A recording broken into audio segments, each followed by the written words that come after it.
အခုချိန်မှာဒီမြို့အပြည်သူတွေကိုရောဘယ်လိုအပိစကားပြောခြင်းလဲဘယ်လိုစကားလေးတွေရင်ထဲစကားလေးတွေဝေမျှခြင်းလဲဒီနေ့ပြောမှဆိုရင်တော်လိုင်းရနိုင်မှာပါအနေနဲ့အမြင်ပဲသိမလားတချို့ဟာတွေကြားလဲမပြီးမှဆွင်ရလေအဲ့မျိုးပြောမြတ်ပြည်သူများလည်းပြောကြမှာလေလို့ဒီကနောက်ဆုံးပွဲအောင်ရမယ်မနိုင်လို့လည်းမရဘူးလေအဲ့မျိုးပြောကြမှာဒီကခုလောလောဆယ်မှာဖြစ်သွားတဲ့ဟာတွေလည်းမြတ်ပြည်သူများလည်းမြင်းတွင်းနေတဲ့ဟာတွေရှိတယ်တချို့တက်နိုင်တဲ့ဘက်ကမြတ်ပြည်သူများလည်းမှန်ပိုးပေးပါကိုနဲ့နီးတဲ့တက်ဖွဲ့လေးတွေရှိရင်လည်းအဲ့တက်ဖွဲ့လေးတွေမှန်ပိုးပေးပါဒီမှာရောက်နေတဲ့လူတွေလည်းကိုနိုင်ရထောင်းဝင်လေးထမ်းပေးကြပ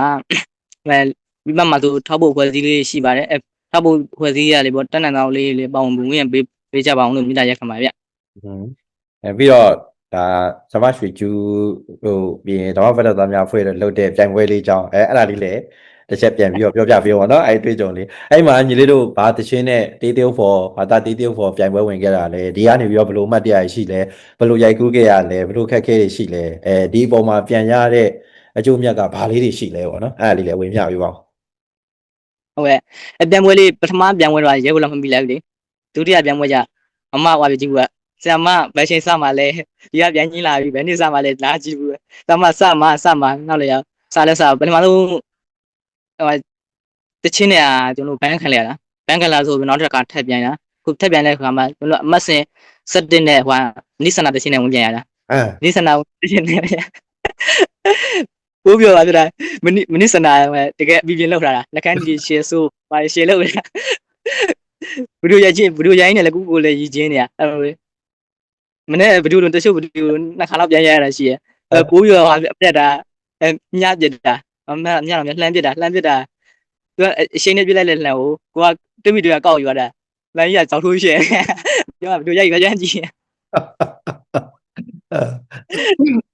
်ဒါလွဲလေးပေါ့နော်ဟုတ်ဆရာမလည်းတကယ်ဟိုတော့ပါကျွန်တော်သူ့အကူကြီးတောင်းဖို့ခံတိုင်းဆရာမဘလောက်ဘာဒီမှာမြေပြင်မှာဘာလိုအပ်နေလို့ဘာလေးကူကြီးပါအောင်ဘလောက်လေးပ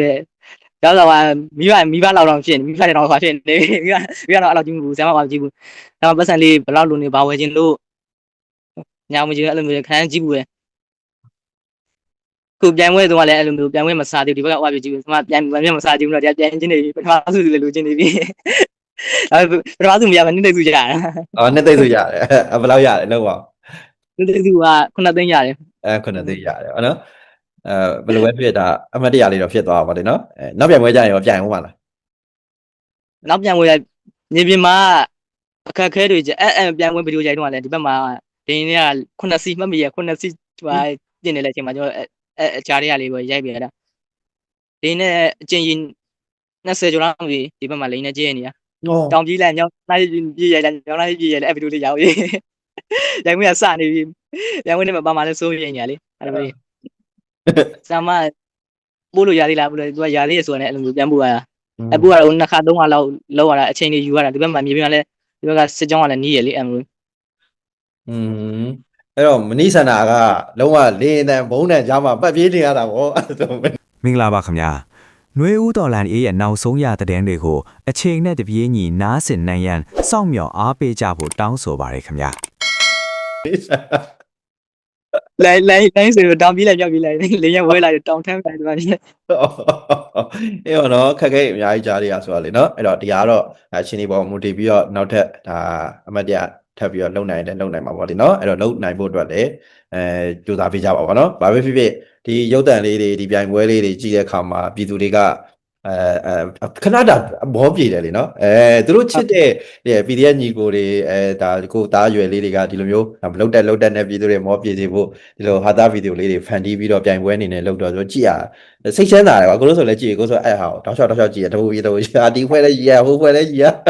အဲ့လိုမျိုးဆိုတာလေနော်ဒါဘယ်လိုပဲဖြစ်ဖြစ်ဒါပြည်သူတွေရဲ့ချစ်ချင်းမြတ်တာတွေလည်းအများကြီးပဲရတယ်လေနော်အဲ့တော့ညီတို့လည်းပို့ပြီးတော့တည်လာတယ်ပြီးတော့ထောက်ပို့ခြင်းတဲ့ပြည်သူတွေအတွက်လည်းထောက်ပို့ရတဲ့အဖွဲ့တွေလွယ်ကူလာတယ်လွယ်ကူတည်လာတယ်ဆက်သွယ်လို့ရတယ်ပေါ့နော်အဲ့တော့ဒါလေးလည်းဒါဆရာမရွှေကျူကျေးဇူးတင်ရမယ်ပေါ့နော်အဲဆရာမရွှေကျူပြောနေ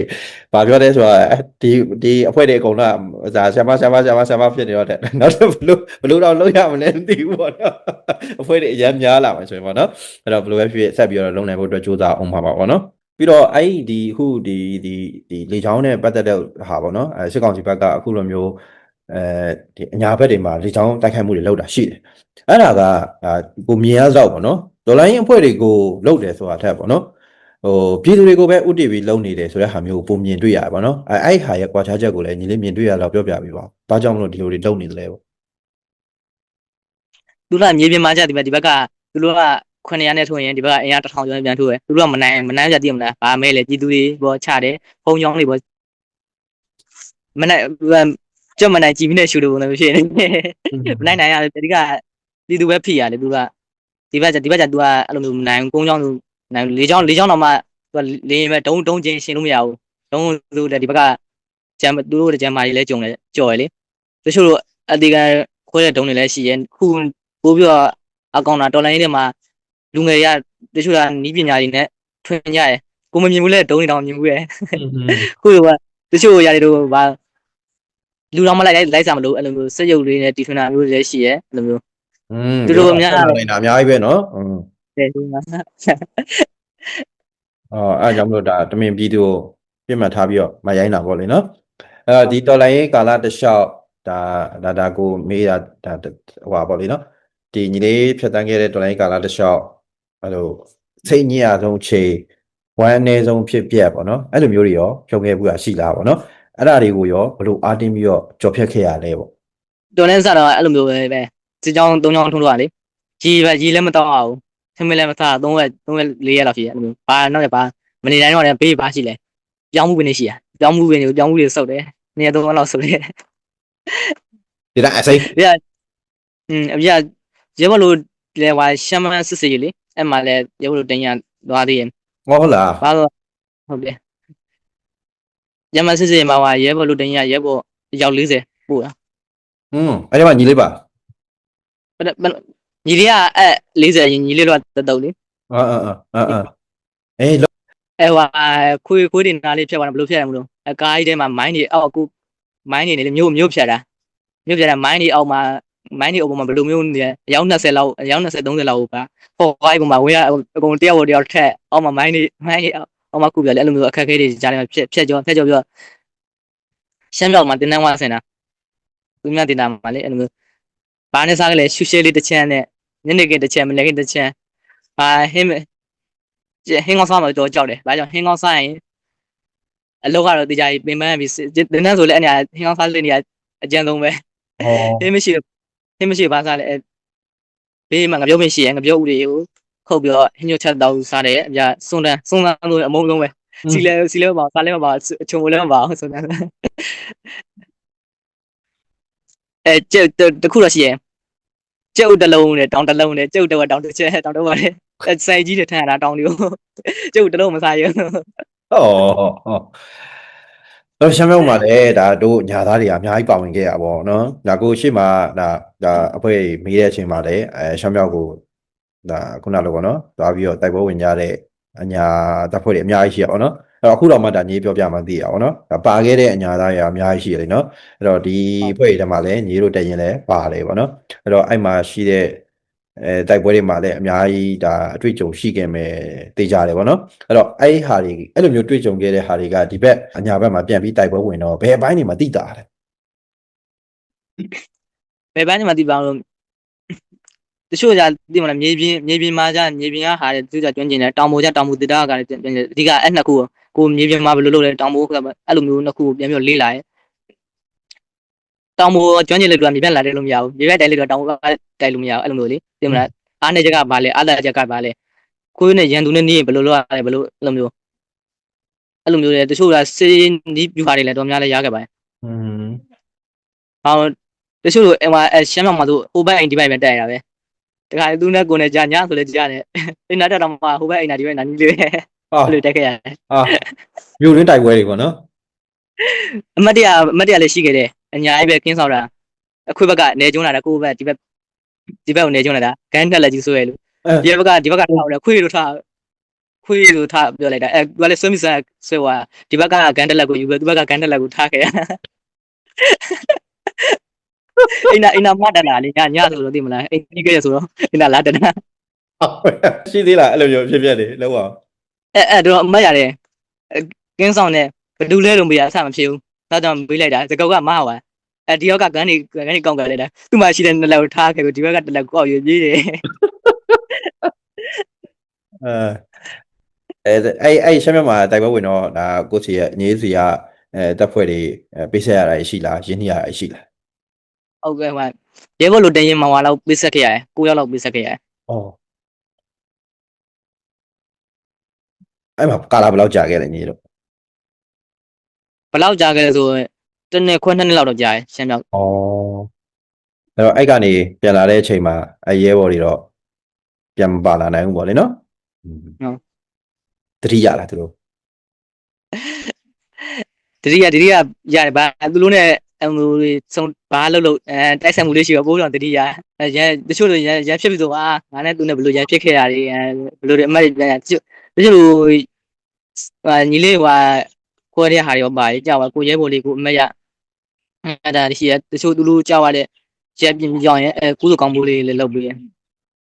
့တော့တတိရမှာပေါ့လေနော်ကိုယ့်ရဲ့ဒုတိယမိသားစုလိုတော့ဖြစ်နေတဲ့အဖွဲ့တွေပေါ့နော်သူတို့တက်ပို့ပြီးစူးစမ်းကြတာပေါ့လေနော်ညီလေးလည်းအဲ့လိုမျိုးစိတ်ပိုင်းဖြတ်ထားမယ်လို့ယုံကြည်ပါတယ်အဲ့တော့တခြားနေရာမှာရှိတယ်ပေါ့နော်အခုလိုပဲညီလေးလိုပဲရှေ့ဒါဟိုကိုပေါ်မှာပေးရလာတဲ့တာဝန်တွေကိုတာဝန်ကျေပွန်စွာနဲ့ထမ်းဆောင်နေတဲ့တိုက်ပွဲဝင်နေတဲ့ခြားသောတော်လှန်ရေးကိုမောင်နှမတွေရှိမယ်အကုန်လုံးပေါ့လေနော်တနိုင်ငံလုံးတိုင်းတာနဲ့ပေါ့နော်သူတို့ကိုရောညီလေးဘယ်လိုမျိုးအဖေစကားပြောချင်လဲဘာအမှားစကားတွေပြောချင်လဲလို့ပြောပါ အကုန်လုံးပြောချင်ပါတယ်လို့စစ်စစ်လုံးနဲ့ညင်းညွန့်နဲ့လောက်ကြပါတယ်ခုဆိုရင်တော်တော်များလည်းအဲ့လိုမျိုးလက်တွဲကောင်ညီပြမှာလည်းတချို့သူ့နေရာကိုနေရာမခွဲကြတော့ဘူးလေအဲ့လိုမျိုးစစ်စစ်လုံးနဲ့လက်စခန့်သိမ်းမယ်ဆိုပြောရင်ဆင်ရခင်ကိုဘွဲစိတ်အောင်ဒီတော်တော်များအဲ့လိုမျိုးညီလုံးနဲ့လောက်ကြကုန်နိုင်ရတောင်းဝင်လဲတော်တော်များထမ်းဆောင်အောင်လဲရှေ့မလိုက်နိုင်သူရှေ့မလိုက်နိုင်တဲ့လူကနောက်ကလေးအဲ့လိုမျိုးထောက်ပန်းဆိုင်ရာရိတ်ခါအဲ့လိုမျိုးတော်တော်များလည်းပံ့ပိုးရဒီနေ့တော်များအားရတယ်ဒီနေ့အဲ့လိုမျိုးလေဒီနေ့လည်းတော်များလည်းအောင်မြင်နေရပါတယ်လို့ အဲ့တော့နော်အဲ့တော့အတင်းပြီးတော့ဆက်ပြီးကြိုးစားကြတာပေါ့လေနော်အဲ့တော့ပြီးရင်ဒီတော်လန်ရေးမှာပေါ့နော်တော်လန်ရေးမှာပါဝင်လှူရှာဥဆောင်နေတဲ့သူတွေပြီးရင်စိုက်ပွဲဝင်နေတဲ့ရဲဘော်တွေဒီလိုမျိုးအများကြီးပဲရှိတယ်ပေါ့နော်အဲ့ဒီထဲမှာညီဒီလေးစားအားကြတယ်ဆိုတဲ့သူရှိလားဘယ်သူလဲပေါ့နော်ဘယ်သူကိုလေးစားလဲပို့ပြီးတော့လေးစားအားကြတာမျိုးပေါ့နော်ဘာကြောင့်မလို့လေးစားလဲဘာကြောင့်မလို့သဘောကျလဲဘာကြောင့်မလို့အားကြလဲပေါ့နော်အဲ့ဒါဘယ်သူလဲပေါ့ ရှိပါတယ်ဟိုတရင်မှုဆိုတာဖြစ်တာကကိုယ်ညီကိုလိုပေါင်းတာ ဩ ရဲဘော်လည်းကြောခွာတယ်ဘလို့ဖြစ်တရင်မှုဟိုလူကခေါင်းရချင်းရဲခေါ်တာဟိုလူကကြောချင်းကြောခွာတာတရင်မှုကမသိဘူးကလေးလေးကြနေရပဲဘသူအကုန်လုံးဒါစော့ကလေးလိုပဲဘာမှမပြောဘူးအကုန်လုံးတရင်မှုလာဖြစ်တာအကုန်လုံးမိသားစုလိုမျိုးပေါင်းကြတာလေအဲ့လိုမျိုးလေးစားတရင်မှုကလည်းစီရန်လေသူကဒုတရင်မှုကလည်းစီရန် ဩတာဝန်ချိန်မှာတော့ခုနလိုတာဝန်ကျေပြောင်းလုပ်တယ်ခုနတာမန်ချိန်မှာတော့မိသားစုဝင်လို့နေတယ်ဘာမှခုနတော့ဟိုဟာတွေမထားဘူးပေါ့အဲ့လိုမျိုးလားဟုတ်လား ဒါရဲဘော်တွေနဲ့လည်းအတူထမင်းဘက်ကတပကန်းနဲ့လူစားနေလဲစားတာပဲ ဩအဲ့လို ကလေးလိုပဲ ဩအဲ့လိုမျိုးအခုဒါညီလေးအခုကိုနဲ့တွေ့ဆုံပြီးတော့ပြောဖို့အတွက်ပေါ့နော်အမှန်တကယ်ဆိုရင်လိုင်းကောင်းတဲ့နေရာကိုတီးတန့်သွားရသေးရပါတော့လိုင်းကောင်းတဲ့နေရာကိုညီ အဲ့လိုအောင်ကြတယ် အေးအဲ့လိုမျိုးရှိရပါတော့ဒါကျွန်တော်တို့ညီငယ်တွေကအဲ့လိုပေါ့နော်ဟိုဒါသူတို့ရဲ့ပြောပြမှုတွေရှင်တဲ့ခံစားချက်တွေအတွေ့အကြုံတွေကိုကျွန်တော်တို့တကယ်တန်ဖိုးထားလေးစားရတယ်ဆိုတာအဲ့ဒါပေါ့နော်ဟိုမြတ်ပြည်သူတွေလည်းတန်ဖိုးထားလေးစားစေချင်ပါတယ်ဘာကြောင့်လဲဆိုတော့ဒီညီငယ်တွေကပေါ့နော်သူတို့လက်ရှိလုပ်နေပါတယ်ဆိုတဲ့အလုပ်တွေအပြင်ကိုမှပေါ့နော်ကျွန်တော်တို့ဒီလိုမျိုးနားထောင်ရဖို့အတွက်သူတို့ပြောတဲ့ဟာတွေအတွေ့အကြုံတွေကျွန်တော်တို့သိရှိရဖို့အတွက်ကိုသူကခက်ခဲဒါလှုပ်ဆောင်နေရတာပေါ့နော်ခုနလိုပေါ့နော်ဒါဗီဒီယိုလေးတစ်ခုရိုက်ဖို့တော့မှတင်းနဲ့ဘုံနဲ့ကြားတွေကနေမှအများကြီးပဲကြိုးစားပြီးတော့လှုပ်ဆောင်တာဖြစ်တဲ့အတွက်ပေါ့နော်ဒီလိုခက်ခဲကြားကနေပြီးတော့ဒီလိုနားထောင်ဝင်ရတာကျွန်တော်တို့အတွက်တကယ်အဲ့လိုမျိုးခက်ခဲကြားနေမှာအခုလိုမျိုးချိန်ပေးပြီးတော့ကိုတို့တွေးဆုံပြီးဖြည့်ပေးရတဲ့အတွက်လည်းကျေးဇူးအများကြီးတင်တယ်ပြီးတော့တော့တော်လိုင်းပေါ်မှာလည်းတကယ်ကြာရတာဝန်ကိုထမ်းဆောင်ပေးနေလို့လည်းကျေးဇူးအများကြီးတင်တယ်ပြီးရင်လုံးဝမဆုံးမနစ်ပေါ့နော်ဒီတော့ပေါ်ဒါယုံကြည်ချက်အပြည့်နဲ့ဆုံးခန်းတိုင်သည့်အထိလှုပ်ဆောင်မယ်ဆိုတဲ့ခံယူချက်စိတ်တဲ့ခိုင်မာမှုတွေအတွက်လည်းကျေးဇူးအများကြီးတင်ပါတယ်ပေါ့နော်အဲ့တော့နောက်ထပ်လည်းကိုတို့မျိုးတွေးဆုံနိုင်ဖို့အတွက်လည်းကြိုးစားပါအောင်မယ်အဲ့တော့ဒါအဆင်ပြေတယ်ဆိုရင်ကိုတို့ line ကောင်းတဲ့နေရာရောက်တယ်ဆိုရင်လဲပေါ့နော်အဲ့ဆိုရင်ဒါကိုတို့နဲ့အခုလိုမျိုးတွေးဆုံတဲ့ဟာလေးလည်းလုပ်ပေးပါအောင်ပေါ့နော်ဟုတ်ကဲ့ပါ အဲ့တော့ဒီစကားဝိုင်းလေးရဲ့အဆုံးသတ်အနေနဲ့ညီလေးဗာပြောချင်တာရှိတယ် ဗာပြောချင်တာဆိုရင်မိဘပြည်သူများလည်းဒီရဲဘော်လို့တရင်ကိုထောက်ပံ့ခြင်းနဲ့ပံ့ပိုးခြင်းနဲ့ဆိုရင်ကျွန်တော်စာမမရွှေကျူးနဲ့ဓမ္မဘတ်တော်သားများအဖွဲ့အစည်းလေးပဲတစင်ကျွန်တော်ဒီကိုခွန်3ညာလေးတရင်ကိုလည်းထောက်ပံ့နိုင်ပါတယ်ဗျဒီအဖွဲ့လေးကဆိုကျွန်တော်မြေပြင်ဓာတ်ရိုက်စီစဉ်တာလေဓာတ်ရိုက်စီစဉ်တဲ့အဖွဲ့လေးလည်းဟုတ်တယ်လူတကယ်အလုပ်လုပ်တဲ့အဖွဲ့များကိုလည်းတကယ်ချပေးတဲ့အဖွဲ့လေးလည်းဖြစ်တယ်တချို့ပါလေသူတို့တွေကစိုက်ပေးတာမျိုးလေးလည်းရှိရဲတမ်းလို့ရှိရဲဒီကတစ်ချက်မှလည်းကိုချို့တယ်လည်းမသုံးဘူးဒီကညီမဓာတ်ရိုက်လုံနေတဲ့အဖွဲ့လေးဟုတ်တဲ့အတွက်မိဘပြည်သူများလည်းဒီအဖွဲ့လေးကိုလည်းယုံကြည်နဲ့ထောက်ပံ့ပေးကြပါအောင်လို့မေတ္တာရပ်ခံပါရ โอเคပါညီလေးအဲ့တော့ကျေးဇူးများကြီးတင်ပါတယ်ဗောနော်ထောက်ပံ့ဖို့ပြောရတော့မှပဲကိုယ့်အဖွဲ့ကိုတိုက်ရိုက်ပြောရတဲ့ဗောနော်ဆာမမရွှေယူလို့မန်ရှင်းကုန်ပြီးတော့ပြောနေတယ်လေးစားတယ်ညီလေးကနော်အဲ့တော့ဘယ်လိုပဲဖြစ်ဖြစ်ဒါအခုလိုမျိုးတကယ်လှုပ်နေတဲ့အဖွဲ့တွေကိုကူညီပေးနေတဲ့ဆာမတို့ကိုလည်းကျေးဇူးတင်ရမယ်ဓမ္မဘတ်တော်သားများအဖွဲ့ကိုလည်းကျေးဇူးတင်ရမယ်ညီလေးတို့လည်းကျေးဇူးများကြီးတင်ပါတယ်ဗောနော်အဲ့တော့နောက်ထပ်ခွင့်ရရင်ကိုလိုစုံညီပါသေးရဗောနော်ကိုလိုဖြည့်ပေးရတဲ့အတွက်လည်းကျေးဇူးများကြီးတင်ပါတယ်ညီလေးအစရာကူးဆိုင်ပါနော်ဟုတ်ကဲ့ပါဗျကျေးဇူးတင်ပါတယ်ဒါကျွန်တော်နဲ့ပြောတဲ့အချိန်မှာပေါ့နော်ဒါခါဝိုင်းမလုပ်ဖြစ်ခင်ကလည်းသူနဲ့ပြောတဲ့အချိန်မှာသူအရန်အဲ့လိုမျိုးတခါမဖြစ်ဘူးလေနော်မဖြစ်ဘူးဆိုတော့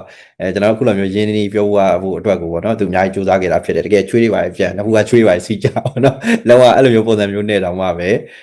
ဖြစ်ခဲ့တာပေါ့လေနော်ဒါပေမဲ့သူရင်ထဲကတကယ်ယူသားမှုသူရင်ထဲကခံစားချက်စိတ်သက်ခံယူချက်ဒါတွေကိုတော့ကျွန်တော်တို့အရှင်းသားအတိုင်းသားအထင်သားမြင်တွေ့ရမယ်လို့ကျွန်တော်ယုံကြည်ပါတယ်ပေါ့နော်အဲ့တော့ကျွန်တော်မြေပြင်မှာဒီလိုမျိုးဒီငငယ်တွေလိုမျိုးပဲပေါ့နော်ကြီးငယ်ငယ်ကျွန်တော်ပြည်သူတွေတရလုံးလွတ်မြောက်ဖို့အတွက်အသက်တွေရှင်ပြီးစူးစမ်းတိုက်ပွဲဝင်နေကြတယ်တန်ဖိုးရှိတဲ့အဖိုးတန်သူရဲကောင်းတွေကျွန်တော်ဘက်မှာအများကြီးရှိပါတယ်ဗောနော်အဲ့တော့အဲ့တပ်ဖွဲ့တွေကအခုချိန်ထိလုံးဝစိတ်သက်မကြဘဲနဲ့ဇွဲနေပွဲကြီးစွာနဲ့စိတ်အားတက်တန်စွာနဲ့ပြည်မှာတိုက်ပွဲဝင်နေကြတယ်အဲ့တော့ကျွန်တော်တနက်လောက်ဝိုင်းဝန်းပြီးတော့ကူညီပံ့ပိုးခြင်းနဲ့ဗောနော်ကျွန်တော်အားလုံးလွတ်မြောက်ဖို့စူးစမ်းနေတဲ့သူတွေကိုဝန်ရံပေးကြပါလို့ဒီညနေပြောချင်ပါတယ်ဗျအားလုံးပဲကျေးဇူးတင်ပါတယ်